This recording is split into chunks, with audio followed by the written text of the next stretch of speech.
Testosterone gives you the urge to do what? To fornicate and to fight, to conquer. When we see women's makeup, to simplify things, there's oxytocin and estrogen.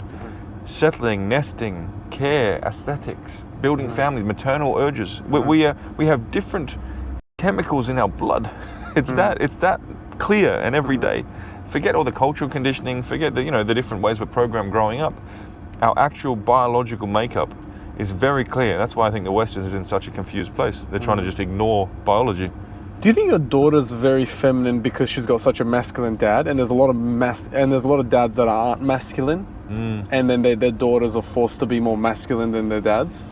I think my daughter is very feminine because it's safe for her to do so, because she feels protected by her dad.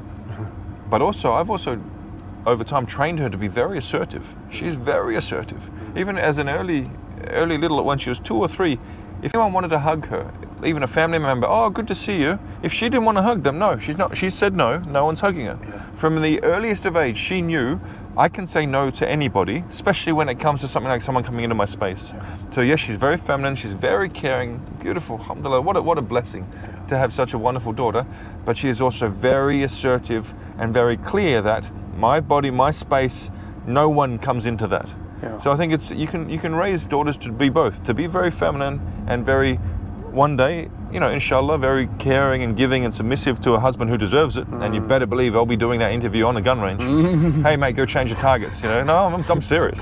He's going to be absolutely terrified. Yeah. But that's what my duty is as a father. Yeah. But when she finds a husband who is worthy, inshallah, she'll be able to be very feminine, very submissive. And at the end of the day, being submissive is very vulnerable. It takes real courage for a woman to submit fully to a man's leadership. You have to believe in him fully. You have to trust him fully. In the same way, it takes work for a man to submit to God, to put his ego aside. Anyone who thinks submissiveness is somehow weakness, it takes real courage and real, I'd say, strength to be a submissive woman and fully submit to a man and say, you know what? He's the leader of my family unit. I'm going to care and support him throughout life. What he says goes. That, to me, is the real strong woman right there. My heart goes out to her. She's going to find it tough to find a guy because she's going to always compare him to you. That's tricky. Bruv, I think she first flew first class when she was like 7. It's going to be tricky, bro. That's going to be hard.